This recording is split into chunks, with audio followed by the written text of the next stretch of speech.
Yo, welcome to another edition of the KAPR Show. It's your boy, and you know what we're here to do. Today, we are going to be reacting to Ren's Chapter 6. Yes, sir. We got 5 of them things down, 3 more to go. You know what we're doing. We're going through them all. We're going to do all of them. The Renegades and the KAPR's been waiting on me to check these out, so you know what I'm doing. I'm taking my time, and I'm going through them. So, with that being said, I keep hearing that these are 5, so you know what I'm here to do. I'm here to be the judge, and you know where I'm at with it. Yo, ta-da, tezo. Let's get this. Let's get this. Let's get this. Hey.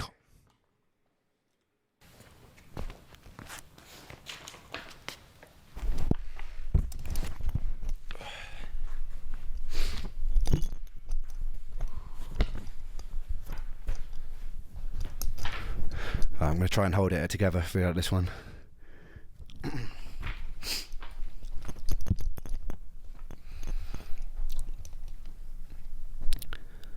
2015 was the worst year of my life. At the end of 2014, I attended a private UK-based ME specialist clinic called Breakspear. For some reason, the treatments had sent my health nosediving, and I became more sick than I'd ever been. I became so weak that I couldn't walk to the bathroom without needing to lie on the floor to recover. I couldn't focus on anything. I couldn't read. I couldn't watch TV. All I could do there was lie there in pain. It was obvious during this time that I needed to move back home with my mum again. She moved to Cardiff with a new husband, and they had a spare room, which became my tomb for the next 8 months. At this point, I was so weak that the most that I could manage to do a day was to take a shower. The rest of the time I was confined to my bed. I started reacting even more severely to foods, so every single meal had to be blended into soups or broths to avoid negative reactions.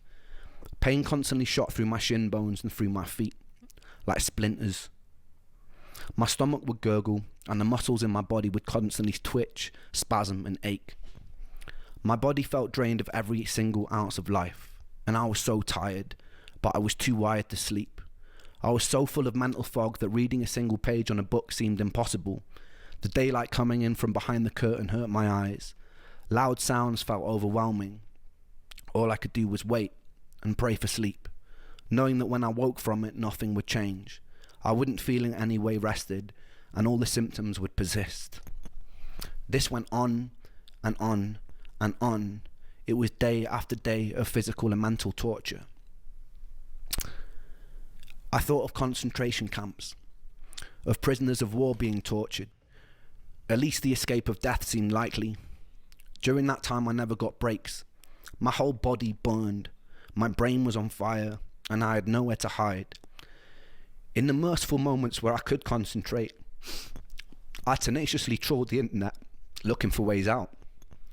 My research drew me to a procedure called a fecal transplant. Oh, man, he's back on the damn internet.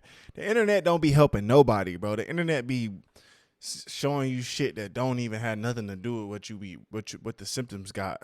The internet don't be even showing you shit that really relates to your symptoms, bro. They just be showing you the worst of the worst just because they can. Like, man, the internet is not for doing research when it comes to like illnesses and shit like that, bro, because that shit will just scare you and make you think you got some shit that you definitely don't got. It's always better to go to a physician. But in his case, man, these physicians wasn't on shit, and the therapist wasn't shit either. The one that was trying to fucking be a fucking weirdo, man. Oh, my goodness. That was having success managing things like Crohn's disease or colitis. He had also gained success in some select cases of autoimmune conditions like MS too. At the time, I felt like much of my issues were caused by dysbiosis, which means an imbalance in your gut flora. I noticed that all the food intolerances started after a large course of antibiotics for the parasite.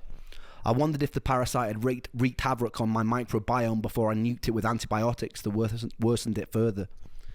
Fecal transplants can introduce a whole host of probiotic bacteria into your gut, and it can re-establish a healthy homeostasis. In normal person speak, I wanted to pay to put another person's poop in my butthole. What? Oh, hell no. He should have just left me in the dark.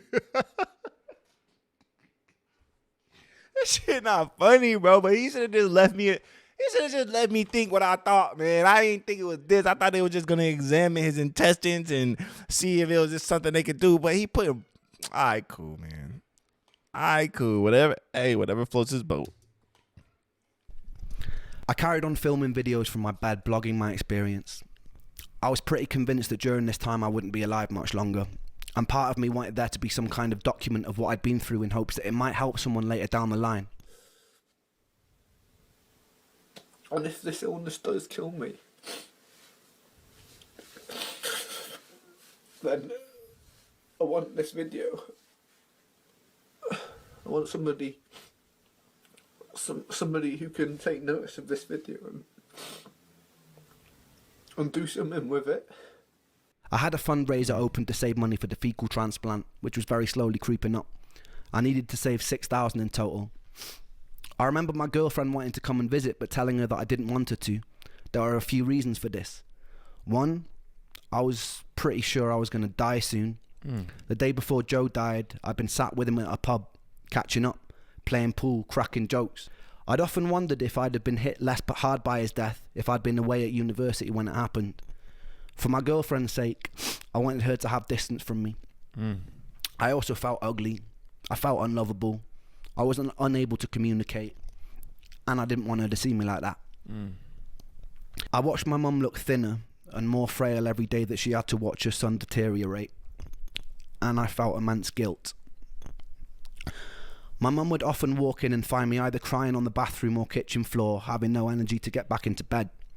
She'd often sit with me and massage my feet, which always hurt, and she'd hum melodies to me like she would do when I was a little boy. During this whole time, I hadn't picked up my guitar. I barely had any sunlight touch my skin, and I lost a lot of weight. I was about 130 pounds at my lowest, about 8 or 9 stone, which for someone who is 6'1" is very skinny. My average weight is usually about 168 pounds, 12 stone. Every day the same thing. I'd wake up in pain, eat a meal of blended vegetables and chicken, lie with my eyes closed for hours while the world seemed to spin erratically, and I'd often cry as the bones of my legs felt like they wanted to grow out and burst out of my skin. Despite this, what I didn't know is things were about to get a lot worse. Come June, I've been in bed for about 6 months straight. I've regained some energy to leave the house every now and then to go shopping for groceries with my mum, and I've finally reached my target for the fecal transplant, and my mum drove me to the clinic to get the procedure. Everything seemed to go as smoothly as it could for such a bizarre experience. I received a colonic irrigation, which was like a car wash for your colon. Actually feels pretty good. They then proceeded to put someone else's excrement in my behind. They would repeat this process for 5 consecutive days. So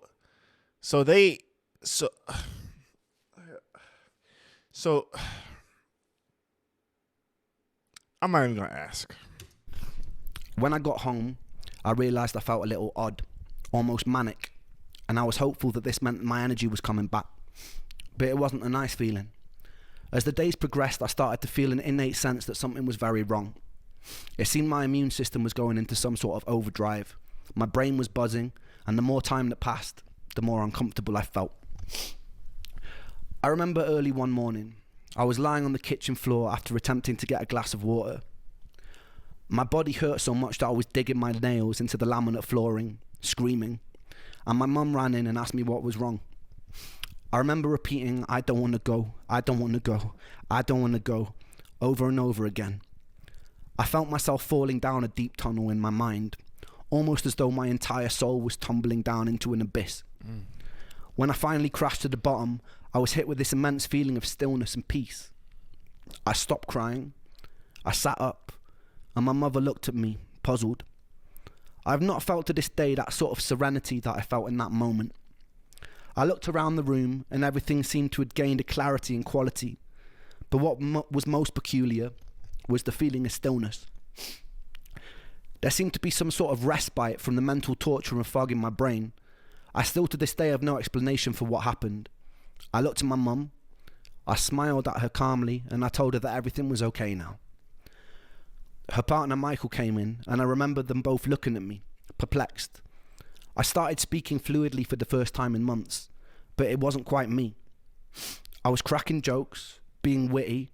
My mum would laugh nervously. I remember feeling as though I was coming up off an ecstasy pill. I felt this underlying feeling of euphoria. I caught myself occasionally erratically snapping my fingers or making whistling noises in between sentences,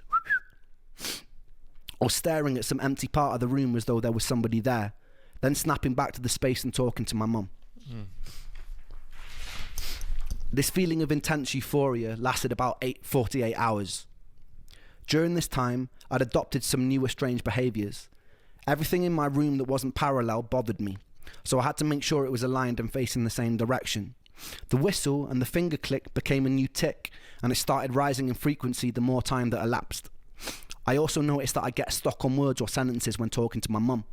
For example, if I was saying a sentence like, "I'm not sure how I'm feeling today," I would sometimes get stuck on the whole sentence or just a word from it and repeat it about 30 or 40 times before I could move on to the next. So I'm not sure how I'm feeling today, feeling today, today, over and over. I can't really explain why, but it's like saying it carved out a safe space for me. After about 2 days, that feeling of peace and euphoria was swapped out for a feeling of immense dread and doom. I felt fear fill my body, unlike any fear that I've ever felt.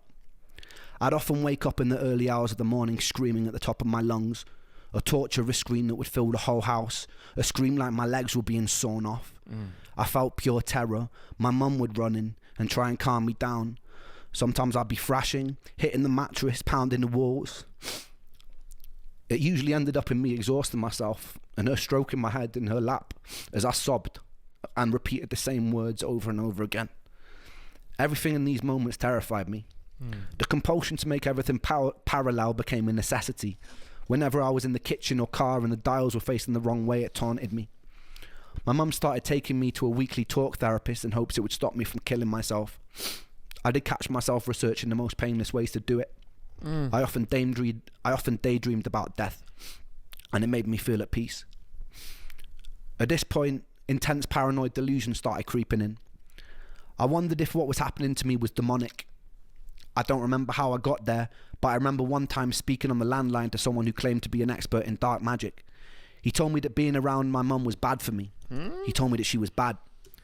Bro, what? He told me that I needed to do a ritual with black wax candles in order to free myself. I remember ordering black candles from eBay, and when they arrived, I had a change of heart, and I decided against doing this dark magic ritual. Thank you. I fell asleep that night, and I woke up the next day to find the candles totally melted onto the white mantelpiece that they were on. They'd never been lit.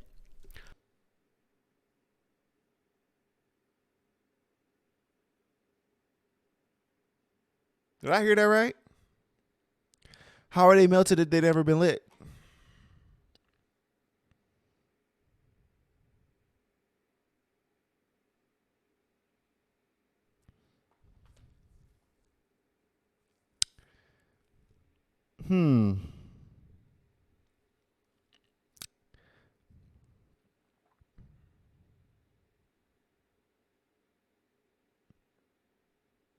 What the hell? I still don't really know for certain if anything of these things happened, but the melted wax was definitely real. I remember picking it off with my nails. There were moments that my rational mind knew that I was hallucinating. Sometimes in the night I would hear perfect string quartet symphonies with no sound source for them to be coming from. I remember one time my mum took me with her to the post office because during this time I'd rarely been left in the house alone. I remember the lady behind the till reaching for some sellotape. As she tugged on the tape, it sounded as though it had been amplified 1,000 times. It was deafeningly loud. I ran out of the store crying and shaking, and I sat in the passenger seat of my mum's car, rocking back and forth, where she found me uncontrollably sobbing, repeating the words, I can't, over and over again. My paranoia grew. I boomeranged between thinking I may have been latched onto by some demonic entity, and I became suspicious of even my own family, to thinking I might be part of some sort of twisted experiment, where a group of observers were seeing how far they could push me before I snapped and shattered. What is that? What is it called?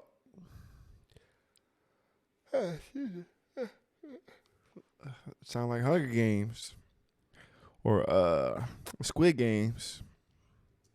My irrational mind concluded that if I start behaving in unexpected ways, I might confuse the people conducting this experiment, and they'd shut it down.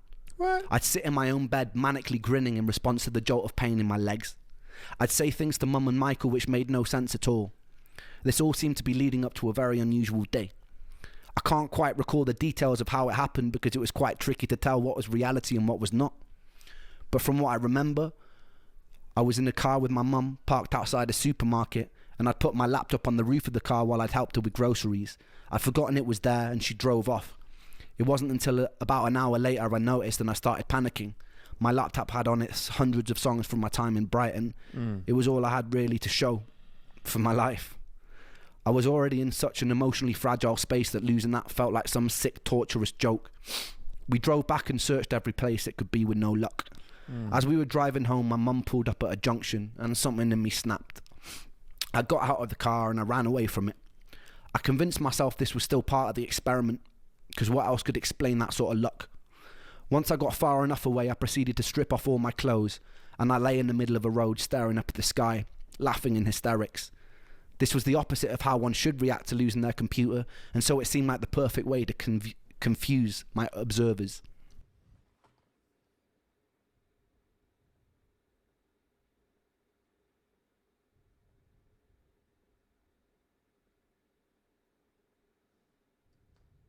Damn. You would think my boy, people was probably thinking like my boy on a hallucinogenic, he tweaking right now. With time, the police showed up, as did my mother. By some miracle, she convinced them not to take me in or section me. And by a further miracle, they also relayed to my mum that a dented laptop had been handed in an hour earlier. I took this as meaning my experiment had worked. I eventually snuck off as my mum was talking to them. I wandered slowly around this unfamiliar village until I encountered the second angel I would meet in my life, this time in the form of a black homeless man. I'm not sure how we got there, but as I was walking, I turned to my side and a man dressed in tattered grey clothes was walking beside me. He asked me what was wrong, and I explained the best I could the events of the day. I explained that I'd been sick a very long time, that I was tired, so tired, and that I just wanted to be better. The homeless man paused.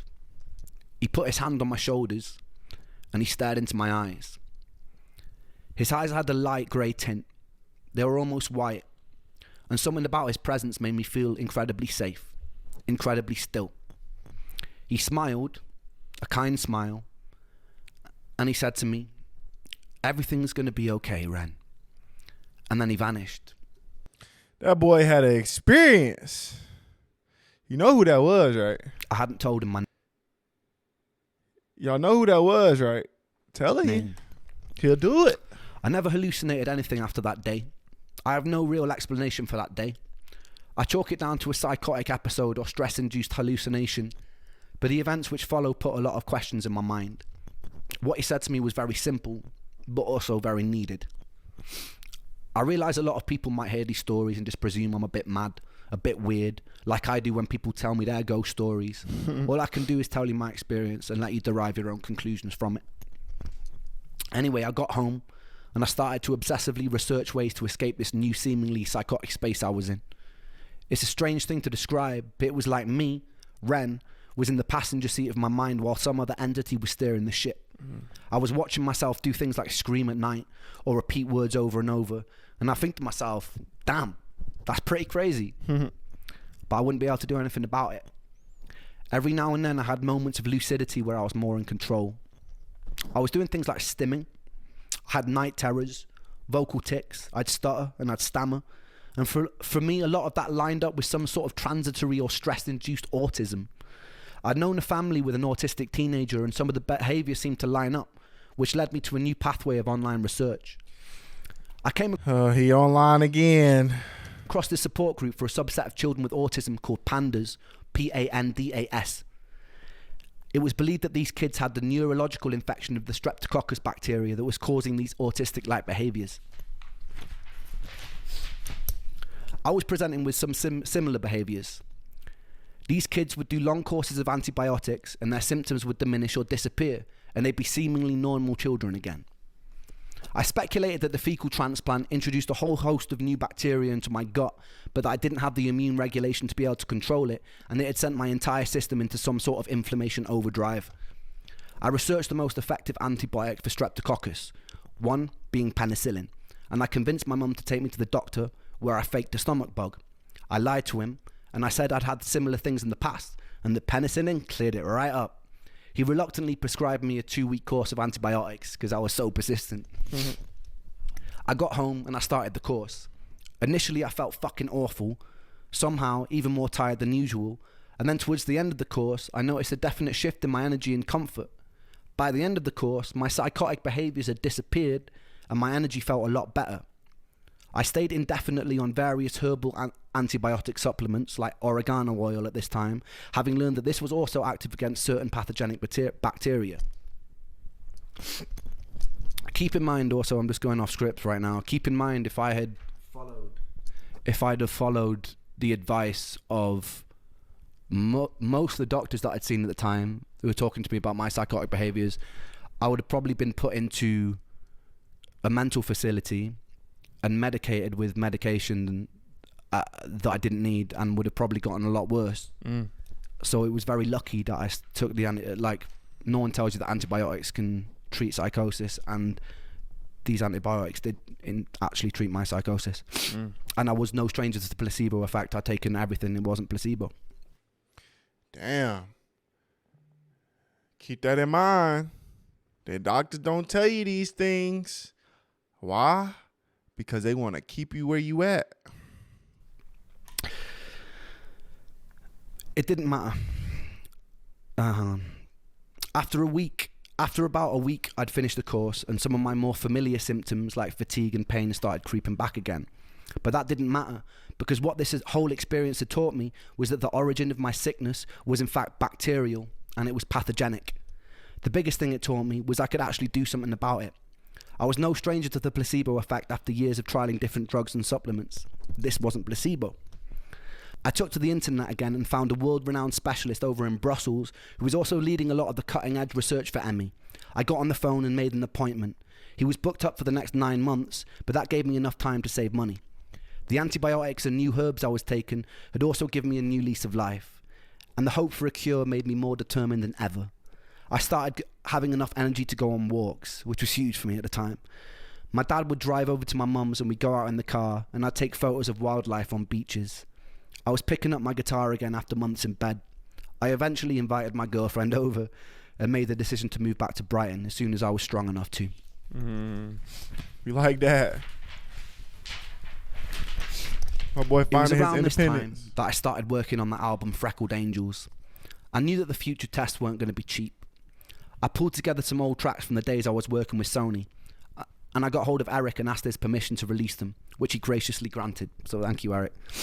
I then pulled together some newer material and compiled my first ever album from my bedroom. In those days, I had no real way of promoting myself and no energy to do shows, so it was mostly to be listened to by my friends and family. I named the album Freckled Angels after Joe. Joe was covered head to toe in freckles, and it seemed fitting to dedicate this work to one of the coolest and funniest people I ever knew. Any ounce of energy I did have from my limited reserves, I'd pour into recording that album. It's by no means a work of art, and it's a bit thematically disjointed, but some songs like Crutch or Pocket Full of Pain went a long way to photographing that time. I'm going to leave you with a recording of Pocket Full of Pain. Back in those days. Enjoy. Man, we got to be conscious, bro. We got to be aware of what these doctors be trying to do to us and what they be trying to prescribe or keep away from us. The internet is a scary place when it comes to like diagnosis. When it comes to like diagnosing yourself, or like even like trying to look up symptoms for something that you have, or you just trying to figure out, it out, you know? So like, man, I'd say just be careful, bro. Just be careful.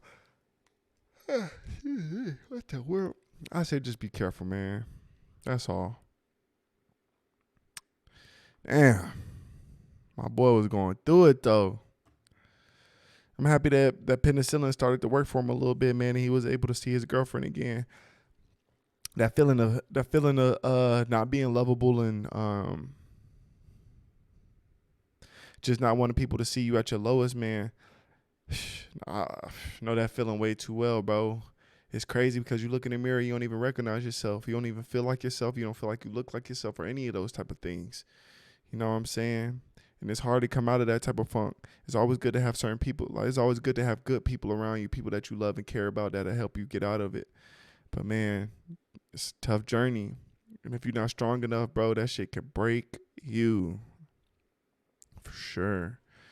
That's what I'm saying, bro. The more I watch his stories, bro, the more I watch these chapters, it's just more. The more I'm starting to respect him, man.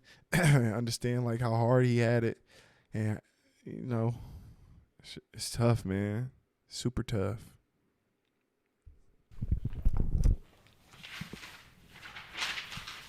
Cool.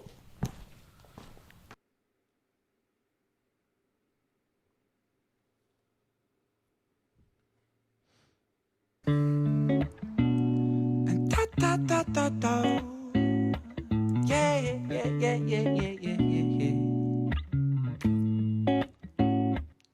I watch the sun when it rises, when it's climbing the sky. I sit here with the pocket full of pain. I've got tears in my juice, in my mind. There's a noose, but my hope makes me cling to the day.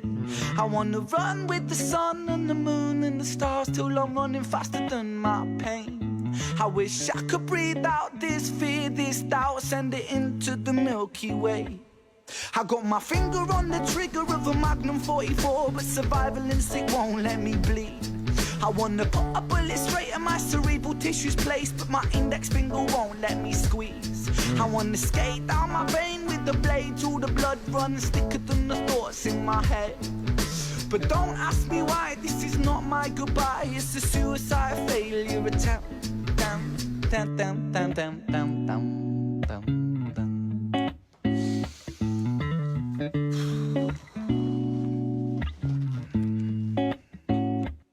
I choose life, I choose life, I choose living. Put the bottles and the pills down, I stand up, I breathe with precision. Calm washes over me like a break in the storm. I close my eyes for a minute, then my troubles transform, and I travel deep into the corners of my mind. I remember the first time I felt hopeless. I think I was 5, cause at the hands of this bully, the lessons that I learned is that this world is not so beautiful. Sometimes it can be burnt by the fires of evil that are living inside the common people just like you and like I. We'll all strive to survive, and we all climb to the top over our brothers and sisters, whether we mean to or not. And we get lost in the tide of insecurities and power-seeking fooleries, but happiness don't live inside no jewelleries. In an age of distraction, we would rather tap on our iPhones than stop a war from happening. It's heartbreaking, Satan's patiently waiting for us to mess up big time, so hell on earth will be blatant. So forgive me for wanting to blow my brains out, but I've got a change of heart. It's time for change now, rearrange now, fist in the sky. I say proud, say loud, revolution word on my brain now. It's with the people, yeah, power's with the people. If the people strive for unity, the world it could be equal. You could be the start of the beginning, a dawn of no stress, no troubles, no sinning, just living. So over. Yo, his flow switches be so amazing, bro. Like the transition into the new flow is always crazy, dog. Like, Not, and we get lost in the tide of insecurities and power-seeking fooleries, but happiness don't live inside no jewelleries. In an age of distraction, we would rather tap on our iPhones than stop a war from happening. It's heartbreaking, Satan's patiently waiting for us to mess up big time, so hell on earth will be blatant. Okay. So forgive me for wanting to blow my brains out, but I've got a change of heart. It's time for Flow change switch. now, rearrange now, fist in the sky. I say proud, say loud, revolution word on my brain now. It's with the people, yeah, power's with the people. If the people strive for unity, the world it could be equal. You could be the start of the beginning, a dawn of no stress, no troubles, no sinning, just living. So overthrow evil and greed, put aside your distractions, welcome change with me, welcome change with me, welcome change with me, welcome change, welcome change, welcome change with me, welcome change with me, now welcome change with me, now welcome change, welcome. welcome change with me. Yeah. And da.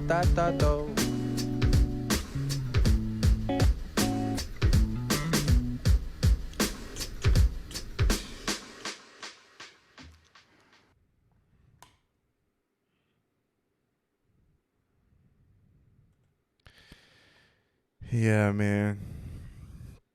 It's just crazy to think like how talented he is, bro.